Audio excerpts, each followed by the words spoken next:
Good evening everyone, welcome again to Clear IAS channel. My name is Jaya और आज मैं आपके सामने फिर से करंट अफेयर का टॉपिक लेके आई हूँ। बट टॉपिक स्टार्ट करने से पहले please like share this video and subscribe this channel and please मुझे कमेंट सेक्शन बताइए कि आपको ये वीडियो कैसी लगी है। अगर आपको कोई भी डाउट है देन प्लीज वो भी कमेंट सेक्शन में जरूर मेंशन करिएगा। Also go check out clear IAS website, वहां पे आपको comprehensive notes, video lectures, test series and बाकी के सारे resources like current affairs, value added material सब कुछ मिलेगा। So go check out clearias.com and please like, share this video and subscribe this channel. So 8 years of प्रधानमंत्री जनधन योजना। प्रधानमंत्री जनधन योजना ने अपने 8 साल कंप्लीट कर लिए हैं। तो मिनिस्ट्री ऑफ फाइनेंस ने थ्रू इट्स फाइनेंशियल इंक्लूजन उन्होंने प्रोवाइड किया financial inclusiveness, financial services and support marginalised and socio economically neglected classes को थ्रू दिस प्रधानमंत्री जनधन योजना। तो आज हम इसी के बारे में पढ़ेंगे। तो प्रधानमंत्री जनधन योजना को 8 साल पूरे हो गए हैं एंड ये अपना national mission for financial inclusion के अंडर ये पीएम जनधन योजना आता है। अब ये फाइनेंशियल इंक्लूजन क्या है हमारा, तो इसका मतलब है कि किसी भी वल्नरेबल ग्रुप को हम लोग अप्रोप्रिएट फाइनेंशियल सर्विसेज दे रहे हैं एक अफोर्डेबल कॉस्ट पे। लाइक हम लोग financial services low income group को दे रहे हैं, वीकर सेक्शन को दे रहे हैं, जो बेसिक बैंकिंग सर्विसेज भी जिनके पास नहीं है, सो हम उनको एक अफोर्डेबल कॉस्ट पे क्या कर रहे हैं, फाइनेंशियल सर्विसेज प्रोवाइड कर रहे हैं। अगर हम और इनिशिएटिव देखें तो ये फाइनेंशियल इंक्लूजन को इंक्रीज करने का, तो वो एक डिजिटल आइडेंटिटी है Aadhaar, national centre for financial education, centre for financial literacy project, expansion of financial services in rural and semi urban areas and promotion of digital payments. तो ये प्रधानमंत्री जनधन योजना के under more than 46.25 crore beneficiaries को banking services मिली है and अगर total amount इनका देखें तो वो क्या हो गया है 1,73,954 करोड़ हमें ये प्रधानमंत्री जनधन योजना के अंडर हमें मिले। सो ये प्रधानमंत्री जनधन योजना है क्या?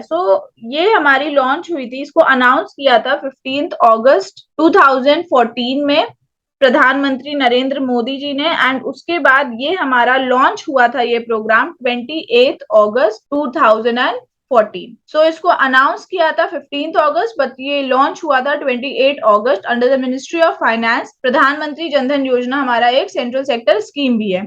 इस स्कीम के अंदर जो बेसिक सेविंग बैंक डिपॉजिट्स हैं, ये वो वाले अकाउंट्स होते हैं जिनमें आपको मिनिमम बैलेंस एज सच रखने की जरूरत नहीं होती है। वो किसी भी बैंक ब्रांच में खुल सकते हैं या बिजनेस करेस्पॉन्डेंट क्या होता है कि कोई भी रिटेल एजेंट जो बैंक के साथ इंगेज्ड है एंड वो प्रोवाइड कर रहा है बैंकिंग सर्विसेज किसी भी लोकेशन में अदर देन दी बैंक ब्रांच या फिर वो एटीएम, मतलब वो बैंक ब्रांच के अलावा वो और किसी लोकेशन में अगर वो बैंकिंग सर्विसेज प्रोवाइड कर रहा है एंड वो एक तरीके से रिटेल एजेंट है उस पर्टिकुलर बैंक का, तो वो बिजनेस करेस्पॉन्डेंट होता है। अब एक बैंक मित्र भी आता है। सो ये बैंक मित्र कौन होते हैं, ये इसको हमारे ग्राम पंचायत लेवल फेडरेशन पे पर्सन ये सेलेक्ट किया जाता है एंड इसको किसी बैंक ब्रांच से इसको जोड़ दिया जाता है और वो सेल्फ हेल्प ग्रुप्स को क्या करता है, हेल्प करता है कि वो डिफरेंट सर्विसेज को अवेल करे from the bank by managing the help desk. So ये बैंक मित्र होते हैं। और बेसिक फाइनेंशियल सर्विसेज इस स्कीम के अंदर कौन सी प्रोवाइड की जा रही है, एक banking saving deposit accounts, remittance, then credit, insurance, pension in an affordable manner, ये सारी सर्विसेज इस योजना के अंडर प्रोवाइड की जा रही हैं। ये हमने पढ़ लिया कि प्रधानमंत्री जनधन योजना हमारी नेशनल मिशन है फॉर फाइनेंशियल इंक्लूजन। अब प्रधानमंत्री जनधन योजना हमारा एक पीपल सेंट्रिक इकोनॉमिक इनिशिएटिव है। अगर हम डायरेक्ट बेनिफिट ट्रांसफर की भी बात करें, डायरेक्ट बेनिफिट ट्रांसफर हमारा लॉन्च हुआ था, गवर्नमेंट ऑफ इंडिया ने लॉन्च किया था 1 जनवरी 2013 में। इसमें जो भी मिडिल मैन बीच के थे उनको कट डाउन कर दिया गया। अब क्या कर रहे थे, जो गवर्नमेंट थी वो डायरेक्ट ट्रांसफर कर रहे थे बेनिफिट्स या सब्सिडीज बेनिफिशियरी को। तो अब बीच में जो भी मिडिल मैन बिचौलिया वो सब हट गए थे, तो एक तरीके से हमारा रेड्यूस हो गया था fraud in delivering this system in delivering the subsidies and all. So direct क्या हो रहा था, डायरेक्ट हमारा बेनिफिट और सब्सिडीज ट्रांसफर हो रहा था बेनिफिशियरी के बैंक अकाउंट में, ये हमारा डायरेक्ट बेनिफिट ट्रांसफर। फिर कोविड-19 फाइनेंशियल असिस्टेंस प्रोवाइड किया गया, पीएम किसान, देन जो मनरेगा के अंडर जो इंक्रीज किया था वेजेस वो सब life and health insurance cover, ये सारी जितनी भी स्कीम्स हैं, जितने भी सर्विसेज हैं, तो इसका पहला स्टेप ही क्या है हमारा कि हम हर एक अडल्ट को बैंक अकाउंट दें। और ये बैंक अकाउंट किसके अंडर आता है कि प्रधानमंत्री जन धन योजना के अंडर हम हर एक एडल्ट को बैंक अकाउंट दें, और फिर वो बैंक अकाउंट से ये सारी जितनी भी फैसिलिटीज हैं, बेनिफिट्स हैं, उसको अवेल कर सके। सो इन ऑल अगर देखिए, इनडायरेक्टली देखा जाए तो प्रधानमंत्री जन धन योजना से ये सारे बेनिफिट्स, ये सारे सर्विसेज भी लोगों को मिल रहे हैं। अब अगर ऑब्जेक्टिव, तो ऑब्जेक्टिव वही है कि हमें affordable financial product and services provide करना है, टेक्नोलॉजी को यूज करना है ताकि कॉस्ट कम हो जाए, एंड अपनी रीच बढ़ाना है, widen the reach of any bank. Then financial inclusion अगर बात करें, एक बहुत ही मेजर, एक बहुत ही अहम स्टेप है टुवर्ड द इंक्लूसिव ग्रोथ, जो इंश्योर करेगा एक overall economic development marginalise section of the society. क्योंकि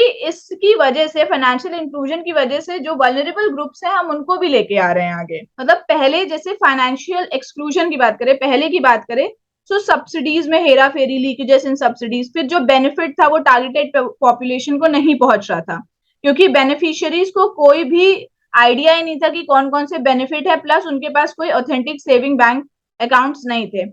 बट अब फाइनेंशियल इंक्लूजन की वजह से क्या हो गया, एक यूनिवर्सल एक्सेस उनको मिल गया बैंकिंग फैसिलिटीज में, जिसमें उनको एक बेसिक बैंकिंग अकाउंट है हर एक हाउस होल्ड का, एंड फाइनेंशियल लिटरेसी है, then access to credit, insurance, pension facility, सब कुछ प्रोवाइड किया जा रहा है।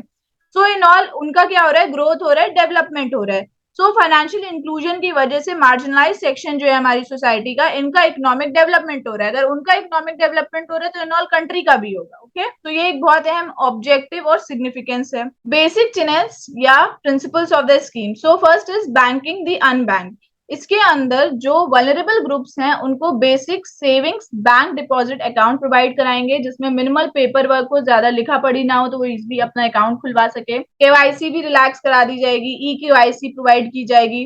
देन हम लोग कैंप मोड में, कैंप लगा के अकाउंट खुलवाया जा रहा है, जीरो बैलेंस या जीरो चार्जेस पे। फिर सिक्योरिंग दी अनसिक्योर्ड, सो उनको इंडिजिनस हम डेबिट कार्ड दे रहे हैं ताकि वो कैश विड्रॉल कर सके, पेमेंट कर सके कहीं भी, और फ्री एक्सीडेंट इंश्योरेंस कवरेज भी हम दे रहे हैं of ₹2 lakh. Then funding the unfunded, so बाकी के फाइनेंशियल प्रोडक्ट जैसे कि जो माइक्रो इंश्योरेंस दे रहे हैं, ओवरड्राफ्ट दे रहे हैं फॉर कंजप्शन। ओवरड्राफ्ट क्या हो रहा है हमारा, ओवरड्राफ्ट का मतलब होता है कि आप मनी बोरो कर सकते हो, मतलब आपके जो करंट अकाउंट में जितना मनी है उससे ज्यादा आप कहीं मनी बोरो कर सकते हो बैंक से, और अपना काम, अपना खर्चा चला सकते हो। The overdraft lets you borrow money through your current account by taking out more money than you have in the account. Then micro pension and micro credit. Now ये 6 pillars क्या है, यहाँ पे 6 पिलर होते हैं इस स्कीम के हैं। तो पहले है universal access to banking services. अब आप कहीं से भी, अगर आपका बैंक कहीं है उसका, तो आप उस बैंक की सर्विसेज को, अपने बैंक की सर्विसेज को कहीं से भी एक्सेस कर सकते हो। देन ओवरड्राफ्ट फैसिलिटी दी जा रही है, बैंकिंग सेविंग्स अकाउंट पे एक ओवरड्राफ्ट फैसिलिटी दी जा रही है 10,000 की to every eligible adult. Then financial literacy programme भी है, प्रमोट करा रहे हैं सेविंग्स, देन एटीएम को कैसे यूज करना चाहिए, getting ready for credit, insurance और पेंशन कैसे अवेल करनी चाहिए, and basic mobile phones for banking. ये सारे फाइनेंशियल लिटरेसी प्रोग्राम भी स्टार्ट किया गया है। Then creation of credit guarantee fund. So bank क्या कर रही है कि बैंक को अब कुछ गारंटी भी दी जा रही है अगेंस्ट द डिफॉल्ट, तो ये प्रोवाइड किया जा रहा है। इंश्योरेंस एक्सीडेंट कवर अप किया जा रहा है 1 lakh, and life cover 30,000 for the account open between 15 August 2014 to 31 Jan 2015। Then pension scheme दी जा रही है अनऑर्गेनाइज्ड सेक्टर को। अब अगर इंपॉर्टेंट अप्रोच देखेंगे जो अडॉप्ट किया है इन प्रधानमंत्री जनधन योजना ने बेस्ड ऑन पास्ट एक्सपीरियंसेस, तो वो क्या है। तो जो अकाउंट्स ओपन हो रहे हैं वो ऑनलाइन अकाउंट्स भी हो रहे हैं इन कोर बैंकिंग सिस्टम, तो वो इजी हो गया। Then interoperability through RuPay debit card information provide की जा रही है। इंटर ऑपरेबिलिटी मतलब की ability of the different systems या डिवाइसेस या एप्लीकेशंस और प्रोडक्ट्स जो कनेक्ट करता है या कम्युनिकेट करता है कोऑर्डिनेटेड वे में। So interoperability through RuPay debit cards. Then Aadhaar enable payment system भी है।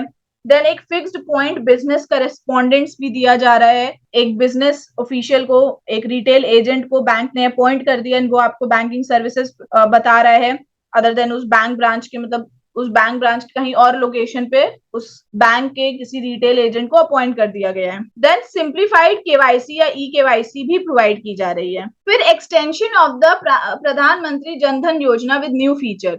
तो गवर्नमेंट ने डिसाइड किया था कि वो एक्सटेंड करेगी ये प्रधानमंत्री जनधन योजना को बियॉन्ड 28 अगस्त 2018, बट कुछ मॉडिफिकेशन के साथ। अब फोकस शिफ्ट होगा फ्रॉम एवरी हाउस होल्ड से एवरी अनबैंक्ड अडल्ट। अब जो भी अनबैंक्ड अडल्ट होंगे उनको बैंकिंग सर्विसेज प्रोवाइड की जाएगी। रूपे कार्ड इंश्योरेंस दिया जा रहा है, फ्री एक्सीडेंटल इंश्योरेंस दिया जा रहा है, कवर ऑन रूपे कार्ड जो इंक्रीज हो है from 1 lakh to 2 lakh scheme के तहत। Then enhancement in overdraft facility, तो लिमिट डबल कर दी गई 5,000 से 10,000 and up to 2,000 without condition. इसमें कुछ कंडीशन होंगी and up to 2,000 without condition. And जो अपर एज लिमिट है ओवरड्राफ्ट की वो भी बढ़ गई है 60 से 65 ईयर्स। अब अगर हम अचीवमेंट्स की बात करें इस स्कीम के अंदर क्या क्या अचीवमेंट्स हमें देखने को मिले हैं, तो पहला तो प्रधानमंत्री जनधन योजना का अकाउंट। तो अगस्त 10, 2022 की हम बात करें तो इस टाइम पे अगर टोटल अकाउंट कितने हैं, 46.25 करोड़ लोगों के अकाउंट्स हैं हमारे पास। बैंक्स में 46.25 करोड़ लोगों ने अपना अकाउंट खुलवाया है, जिसमें से 55.59% जो हैं वो विमेन है एंड 66.79 जो वो rural and semi urban areas में है। सो फर्स्ट ईयर में जो फर्स्ट ईयर थी इस स्कीम की, सो उसमें सिर्फ 17.90 करोड़ लोगों ने ही अपना खुलवाया था अकाउंट, बट अब क्या हो गया, अब 46.25 हो गया। अगर हम इस ग्राफ में देखेंगे तो अगस्त 2015 में सिर्फ 17.9, फिर बढ़ता गया 2021 में 43.04 एंड नाउ 2022 में कितने हो गए, 46.25 करोड़ हमारे अकाउंट्स हैं। देन ऑपरेटिव प्रधानमंत्री जनधन योजना अकाउंट। सो अगर हम आरबीआई की गाइडलाइंस को देखेंगे तो जो प्रधानमंत्री जनधन योजना में वो किसी भी कस्टमर का अकाउंट जिसमें कोई ट्रांजैक्शन नहीं हो रहा है, 2 साल तक कोई भी ट्रांजैक्शन नहीं आया, तो वो इनऑपरेटिव हो जाता है।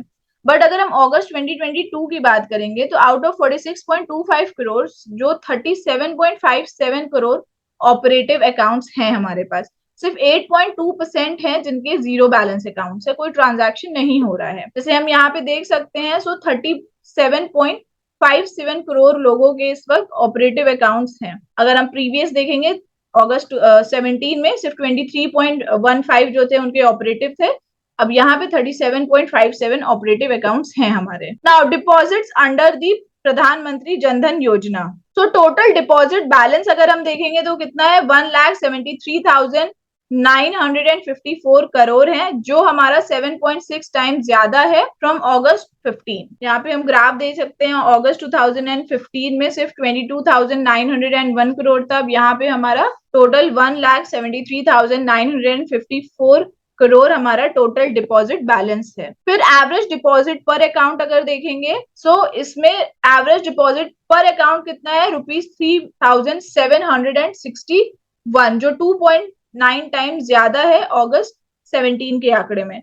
सो हमारा क्या हो रहा है, जो एवरेज डिपॉजिट हो रहा है वो बहुत इंक्रीज हो रहा है पर ईयर। सो इससे हम कंक्लूजन ये निकाल सकते हैं कि इंक्रीज्ड यूसेज ऑफ अकाउंट हो रहा है एंड ऑल्सो जो सेविंग हैबिट्स हैं अमंग दी अकाउंट होल्डर वो भी एक तरीके से बढ़ रही है, वो भी इनकलकेट कर रहे हैं सेविंग हैबिट्स को। यहाँ पे रेशियो अगर देखेंगे तो 1,279 डिपॉजिट पर अकाउंट था 2015 में, but now it is more. अब अगर हम रूपे कार्ड भी अगर देखेंगे तो total RuPay card issued to Pradhan Mantri Jan Dhan account holders वो हैं 31.94 करोड़ अगस्त 2022 में। So number of RuPay card भी जो है उनका जो यूसेज है वो भी ओवर टाइम क्या हो रहा है, बढ़ रहा है। तो जनधन दर्शक ऐप, सो जनधन दर्शक ऐप ये मोबाइल एप्लीकेशन है जो लॉन्च हुआ था ताकि हम लोग प्रोवाइड कर सके एक सिटीजन सेंट्रिक प्लेटफॉर्म एंड जो भी हमारे लोग हैं, जो भी जनता है, आम जनता है, वो अपना जितने भी बैंकिंग सर्विसेज हैं वो अवेल कर सके एंड वो इस मोबाइल ऐप के थ्रू वो जो भी बैंकिंग टच पॉइंट्स है जैसे bank branch, ATM, bank Mitra,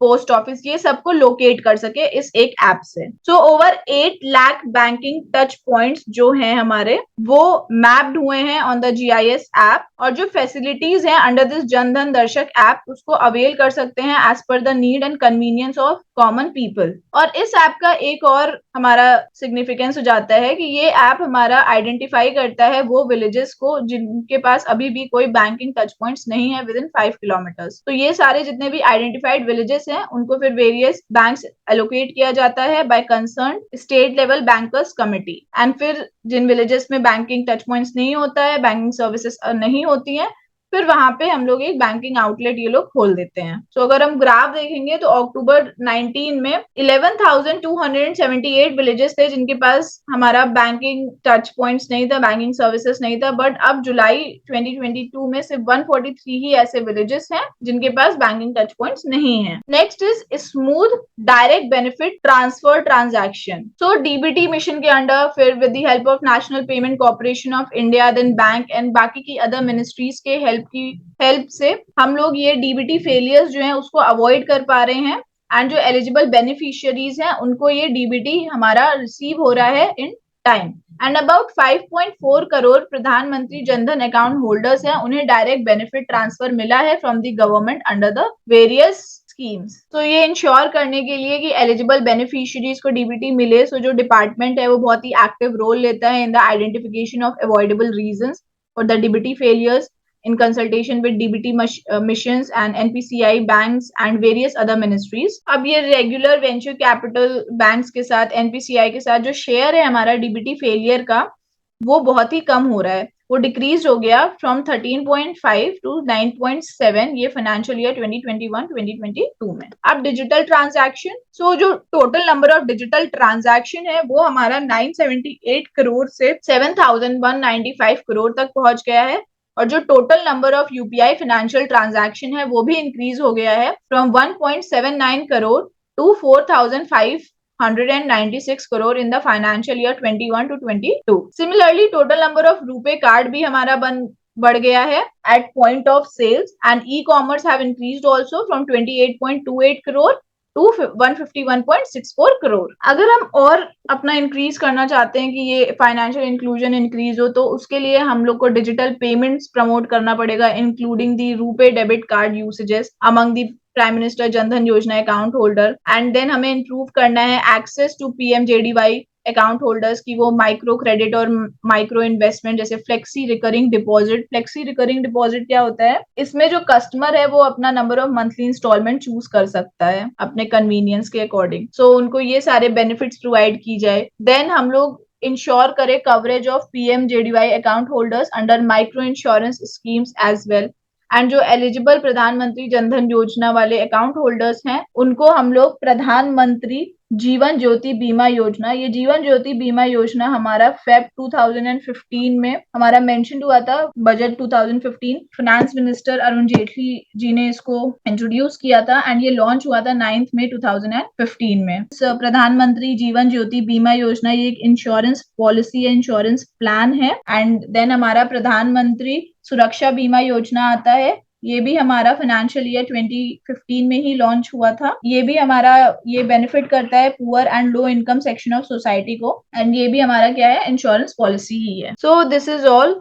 so I guess ये जो हमारी प्रधानमंत्री जनधन योजना है काफी अच्छी स्कीम है, बिकॉज इस स्कीम के अंदर क्या हो रहा है कि जो वल्नरेबल ग्रुप है वो अपनी सेविंग्स को फॉर्मल फाइनेंशियल सिस्टम में लेके आ रहे हैं, तो एक तरीके से उनका इकोनॉमिक डेवलपमेंट हो रहा है। तो अगर उनका इकोनॉमिक डेवलपमेंट हो रहा है तो हमारे देश का भी इकोनॉमिक डेवलपमेंट हो रहा है। प्लस डीबीटी के थ्रू, डायरेक्ट बेनिफिट ट्रांसफर के थ्रू क्या हो रहा है, जो फ्रॉड्स जो है वो कम हो रहे हैं हमारे। देन अकाउंट्स खुलवाने के लिए कोई इतनी ज्यादा कम्बरसम प्रोसेस भी नहीं है, इजिली अकाउंट्स खुल रहा है। और अनऑर्गेनाइज सेक्टर जो है वो ज्यादा से ज्यादा हमारा फाइनेंशियल सर्विसेज में इंक्लूड हो रहा है। सो आई गेस हमारा ये जनधन योजना जो है ये बहुत ही अच्छा काम कर रही है and it will continue to do so. But आपका क्या ओपिनियन है, please do let me know in the comment section below. Till then, thank you and all the best for your preparations.